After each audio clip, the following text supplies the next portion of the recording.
Life has been full of tough times with a few lucky moments. Losing my parents when I was young hurt a lot, like a pain that never goes away.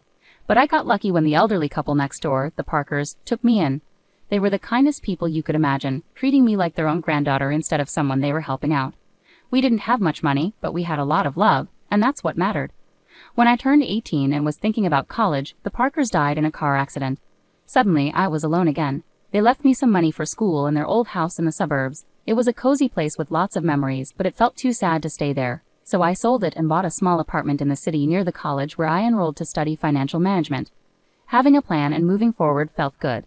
Classes were tough but interesting, and I focused on learning everything about numbers and markets. After college, I got a decent job. My days were busy with work, and I was doing okay, but the nights were different. The city felt lonelier than it should for a place with so many people. That's when I met Tom at a friend's party. He was loud, funny, and didn't care who noticed. His energy was contagious, and we clicked right away when he accidentally bumped into me, spilling my drink. "Hey, watch it," I said, more surprised than angry. "My bad. Let me make it up to you. What were you drinking?" Tom said with a big grin. "Beer, just beer," I replied, trying not to smile too much. "2 beers, coming right up," he shouted over the music as he headed to the bar. That was Tom, simple, straightforward, and no fuss. We spent the whole night talking about everything and nothing. We found out we both loved old movies and hated sushi. Talking to him was easy, and when the party ended, I didn't want to say goodbye. A year later, he proposed. There were no dramatic gestures, just him, me, and a ring he awkwardly pulled out of his pocket while we were watching TV. "Marry me," he said, holding the ring so tightly I thought he might crush it. I laughed, not because it was funny, but because it was so typical of us. Perfectly imperfect. "Yes, of course, you big goof." Getting married didn't change much at first. We were the same, just officially a couple, which felt right. We settled into life together in my small city apartment, still close to the hustle but now with someone to share the quiet moments. Life felt full, and for the first time in a long while, the evenings didn't feel so empty. Settling into married life had its comforts, but life has a way of throwing curveballs. Tom's parents, Mr. and Mrs. Dawson, were wonderful. They lived in a cozy suburban home and welcomed me with open arms from the start. I could see where Tom got his easygoing nature. Their warmth was a balm for my heart, which still ached from losing my own family.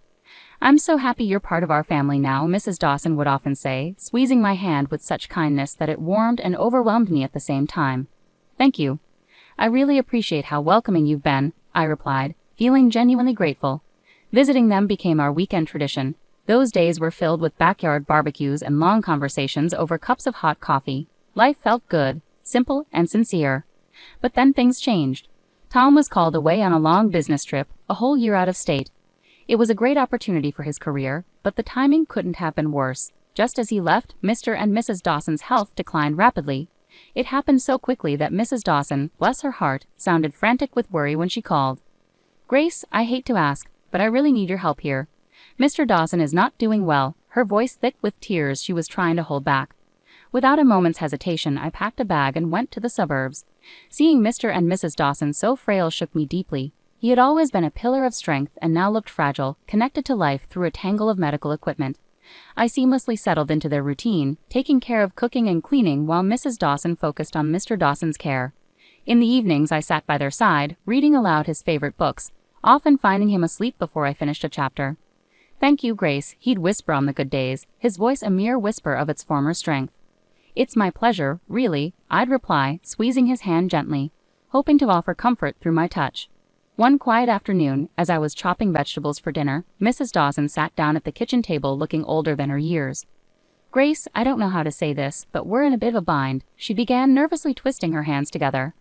"Mr. Dawson was the main earner, you know, and with him like this?" I set down the knife, giving her my full attention. "We're in a tight spot, honey. I hate to ask, but could you consider renting out your apartment? It might help us get through this rough patch," Mrs. Dawson said, looking down with clear embarrassment. I didn't hesitate for a moment. "Of course, Mrs. Dawson. I'll take care of it right away," I said firmly, wanting to ease her worries. The apartment rented out quickly, and every month I faithfully sent the rental income to Mrs. Dawson, along with money for groceries and bills. It wasn't easy. The commute to my city job became a daily struggle. But family sticks together, right? That's what I kept reminding myself, even on the toughest days. "You're a lifesaver, Grace," Mrs. Dawson would often say, her relief palpable each time I handed over the money. "It's what family does." I'd reply, though some nights, lying in the guest room and hearing distant sirens from the city, I couldn't help but feel the weight of my responsibilities. Harry's calls were my only relief, his voice a connection to another world. "How are things going, Grace? Are you managing okay?" His concern was always clear, even through the static of our long-distance calls. "We're managing. Don't worry about us," I would say, forcing cheerfulness into my voice to ease his concerns. Life at the Dawsons took a sharp turn when Emily, Mrs. Dawson's daughter from her first marriage, unexpectedly showed up. The atmosphere changed instantly. She had a presence that felt like a cold draft sneaking under the door. I didn't know Emily well, but I'd heard enough from Harry and seen her tense visits with Mr. and Mrs. Dawson. My days were already stretched thin with long commutes and caring for Mr. Dawson, who was now bedridden and declining rapidly. Emily's arrival added a new layer of tension. It was clear she planned to stay, making herself at home as if she owned the place. One evening, after a particularly tough day, Mr. Dawson motioned for me to come closer, his voice a strained whisper. "Grace, you need to watch out for Emily. She's not a good person," he said, his tone grave and urgent, sending a chill through me. "I understand, Mr. Dawson. I'll be cautious," I promised, though I wasn't entirely sure what I was preparing for. True to Mr. Dawson's warning, Emily wasted no time asserting her authority. The first indication came one morning when I found her in the kitchen, a storm cloud over the breakfast nook. "Just so we're clear, I'm not here to play housemaid or chef for anyone," she declared sharply, sipping her coffee and eyeing me as if I were intruding in her mother's kitchen. I was taken aback but kept my composure. "Okay, Emily, I've been handling things so far, and I can continue," I replied, trying to keep the peace. "Good, because I don't plan on lifting a finger." "This is Mom's house, after all," she snapped back, her eyes challenging me to object. From then on, Emily ensured her presence was felt, but not in a positive way. She ordered takeout only for herself and her mother, leaving their empty boxes for me to clean up. Her disdain was clear and hurtful, but I endured it for Mr. and Mrs. Dawson's sake. "Grace, why don't you join us for dinner tonight?" Mrs. Dawson suggested one evening, a rare moment of warmth in her voice. Before I could respond, Emily interjected sharply. "Mom, Grace has been busy all day. She probably prefers eating later," her words laced with false concern, yet the message was unmistakable. I wasn't wanted. The days grew more difficult, my workload increasing. Emily's entitlement pervaded every corner of the house. At night, I could hear her whispering with her mother, poisoning her against me with her words. Mrs. Dawson, once kind and understanding, began to change, her demeanor colder, her gratitude less frequent. A couple of weeks later, Mr. Dawson passed away. The funeral was somber, with Harry flying in just in time to bid his farewells. It was the first time in months we were together, and having him by my side brought a sense of relief. Yet amidst the grief, I sensed a significant change at the Dawson home. Emily suddenly behaved impeccably, treating everyone with forced politeness. "How have things been while I've been away?" Harry asked quietly during a brief moment alone after the service. "Fine. Everything's been fine," I lied, forcing a smile. I didn't want to burden him further. His own grief was already too much to bear. "Are you sure? You look exhausted," he pressed, concern etching his brow. "It's just been busy, helping out around here," I reassured him, avoiding his gaze. It wasn't the right time to delve into the brewing turmoil beneath the surface. Once Harry departed, Emily dropped her facade. The guise of a caring sister vanished, replaced by the familiar sneer and dismissive attitude. The atmosphere in the house shifted drastically. Perhaps consumed by her own grief, Mrs. Dawson grew distant and cold toward me. Orders replaced conversations, and I began to feel more like an intruder than a member of the family. Emily took control of the household as if she were the lady of the manor, showing little regard for anyone's feelings but her own. She started barging into my room without knocking, rifling through my belongings as though searching for hidden treasure. One afternoon, while seeking solace in the garden, I stumbled upon a box hidden among the shrubs. Curious, I opened it only to discover my watches, jewelry, and even some of my underwear inside. My heart sank. Nearby, I found several of my dresses tossed carelessly over a bush. Anger surged through me. Clutching the box tightly, I stormed back inside, finding Emily lounging in the living room as if she owned the place. "What on earth, Emily?" I demanded, my voice trembling with fury. "You can't just throw my things out like this." Emily laughed coldly, the sound echoing mockingly in the room. "You live here? Please. You're just a guest, and not a welcome one at that. You should be out in the garden or better yet, on the street. You're nothing but a freeloader anyway." Her words cut deep, like salt in a wound. I couldn't believe the venom in her voice. Shaking, I turned to Mrs. Dawson, who had just entered the room. "Mrs. Dawson, please tell her she can't treat me like this. This is supposed to be my home too," I pleaded, my voice cracking with emotion. Mrs. Dawson, once gentle and kind, now looked through me as if I were transparent. This is Emily's house now. She's right, Grace. Maybe it's time you found somewhere else to live, she said coldly. Her words hit me hard. Standing there with the box in my hands, my heart shattered. The home I had grown to love, the family I believed in, crumbled around me in that moment. Despite everything, I stayed because of a promise I made to Mr. Dawson on his deathbed, to care for his wife and prevent Emily from dominating her. But day by day, Mrs. Dawson seemed to adopt Emily's harsh demeanor. Her words turned cutting, her gaze icy. "You're just idling away here, aren't you?" Mrs. Dawson snapped one evening as I cleaned up after dinner, her voice dripping with disdain. "I'm doing my best to keep things in order," I replied, trying to stay composed despite the pain her words caused. "Your best? I could hardly tell. It seems like you're just mooching off us," she scoffed, turning away without another word. Her words wounded me deeply. I was far from a freeloader.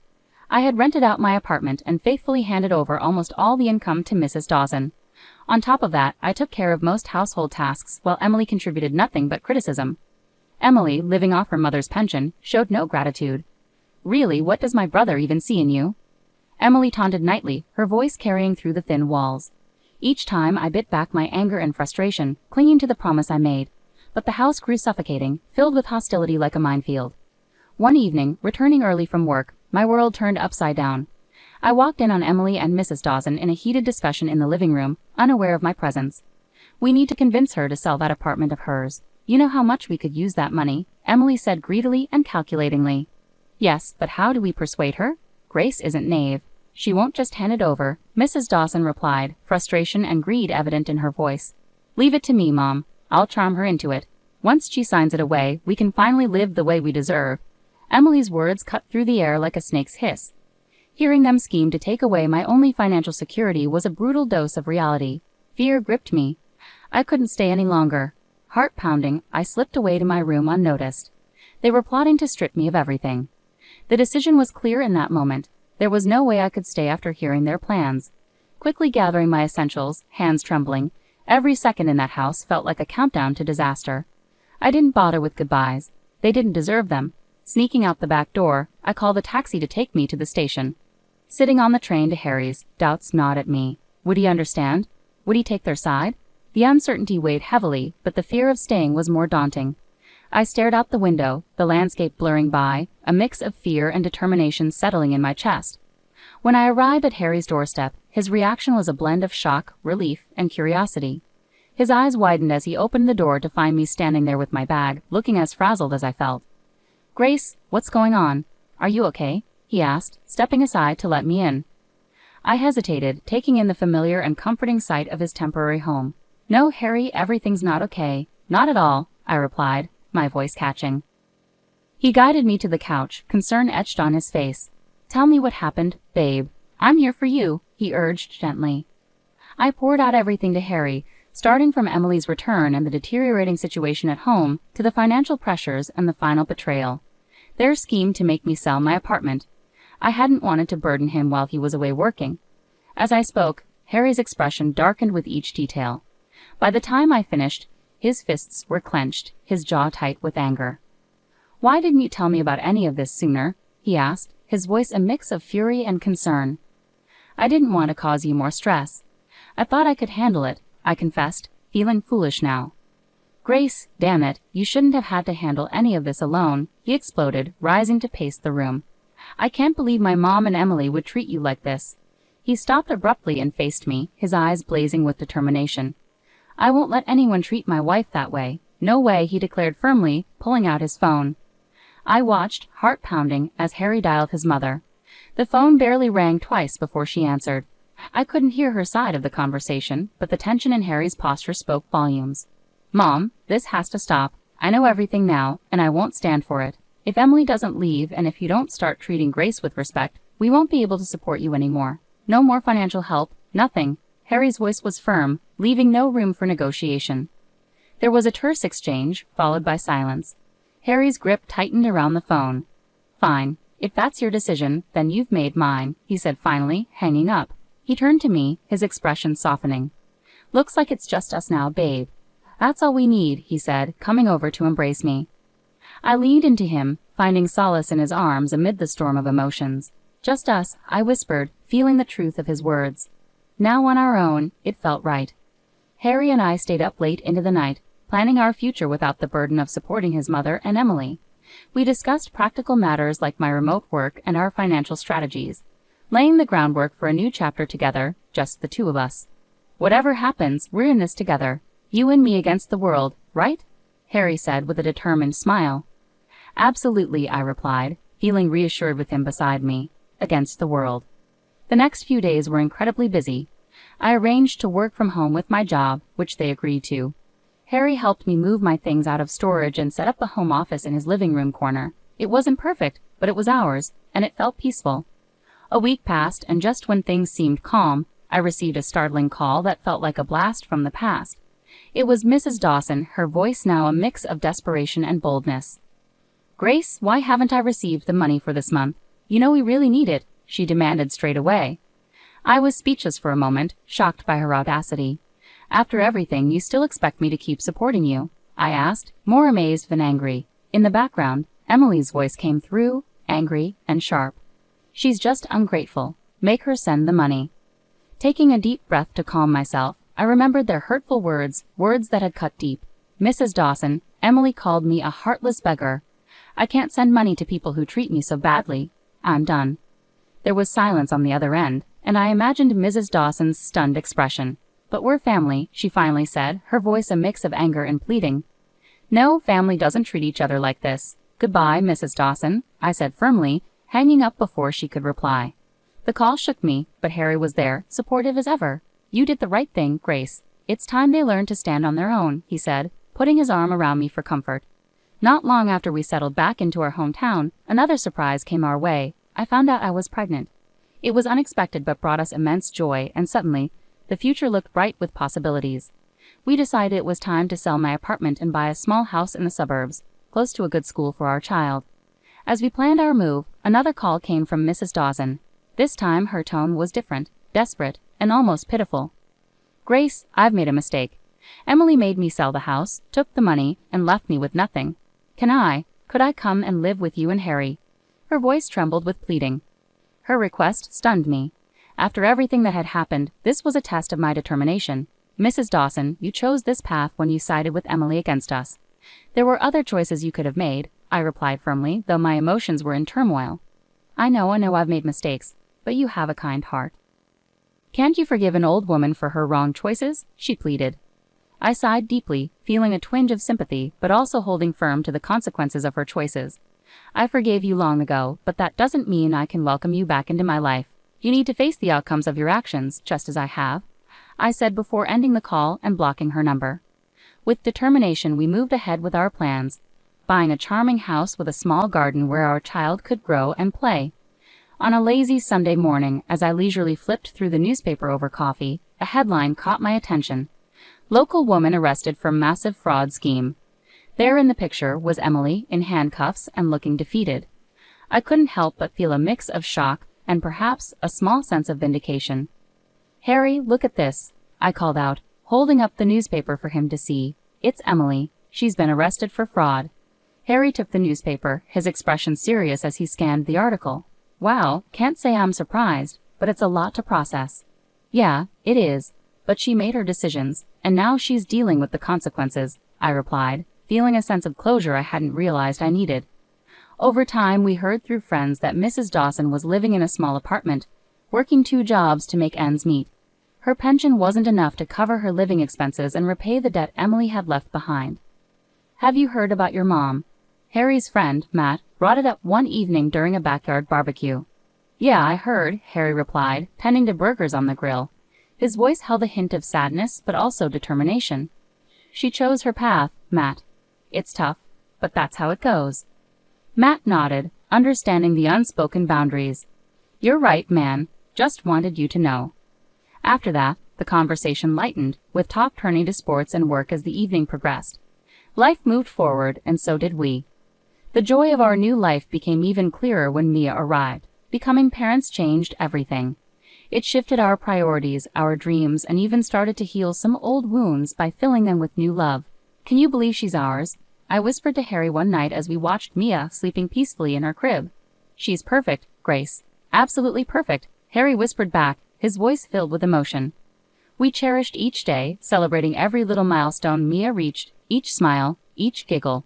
She was our little miracle, and with her the difficulties of the past seemed to fade away, making space for new and better memories. Each day was simple yet filled with small moments of joy that created a beautiful tapestry of family life.